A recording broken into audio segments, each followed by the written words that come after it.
दोस्तों, दुनिया के तेल उत्पादक देशों के संगठन organisation of petroleum exporting countries यानी ओपेक और उसके सहयोगी देशों ने 5 अक्टूबर को कच्चे तेल के उत्पादन में कटौती करने का फैसला किया है।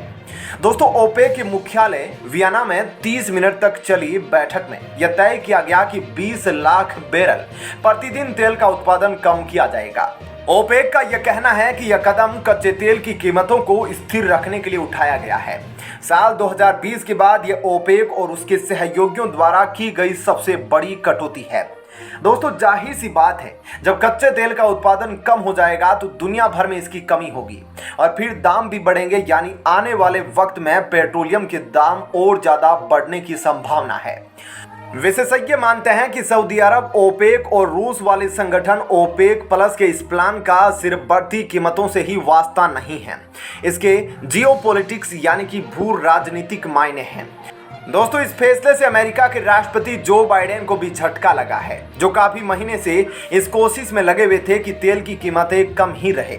साथ ही यह भी सामने आ गया है कि कैसे खाड़ी देश खासकर की सऊदी अरब के साथ बाइडेन सरकार की कूटनीति नाकामयाब हो रही है। दोस्तों, 3 महीने पहले जो बाइडेन ने सऊदी अरब का दौरा किया और इस दौरे का मुख्य उद्देश्य सऊदी अरब को तेल का उत्पादन बढ़ाने के लिए रजामंद करना था। जो बाइडेन ने सऊदी अरब के प्रिंस से तेल का उत्पादन बढ़ाने के लिए कहा था, लेकिन ओपेक का नया फैसला अमेरिका की उम्मीदों के बिल्कुल उलट है।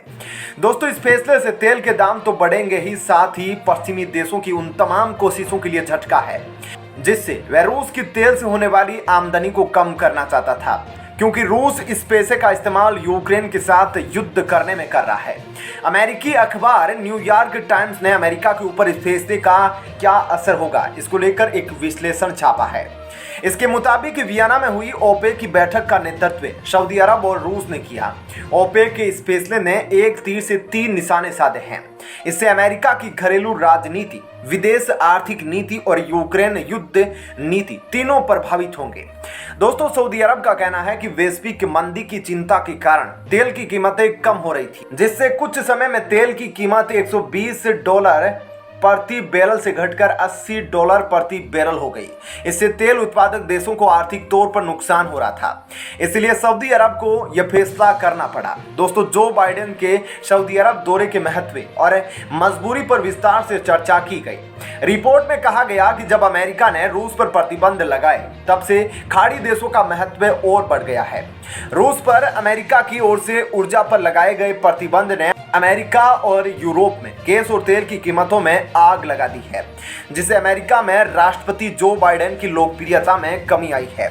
ओपेक के इस कदम के बाद बुधवार को व्हाइट हाउस ने यह कहा कि जो बाइडेन ने अपने प्रशासन और कांग्रेस से ऊर्जा उत्पादन को बढ़ावा देने के लिए ओपेक द्वारा बढ़ाई गई कीमतों पर नियंत्रण करने के लिए कहा है।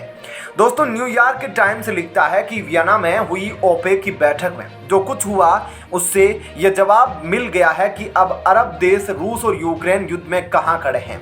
ओपेक प्लस की बैठक में रूस न केवल शामिल हुआ, बल्कि बैठक का नेतृत्व करने वाले देशों में से एक था।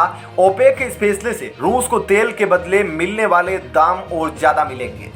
तो दोस्तों, अब तो आप जान गए होंगे कि ओपेक की बैठक में अब साफ साफ पता चल गया है कि सऊदी अरब रूस और यूक्रेन युद्ध में किस तरफ है और अमेरिका को इससे कितना बड़ा नुकसान होने वाला है। हमें इस बारे में आप क्या सोचते हैं, अपनी राय हमें कमेंट करके बताइएगा और यह वीडियो पसंद आई हो तो इसे लाइक और शेयर जरूर कीजिएगा।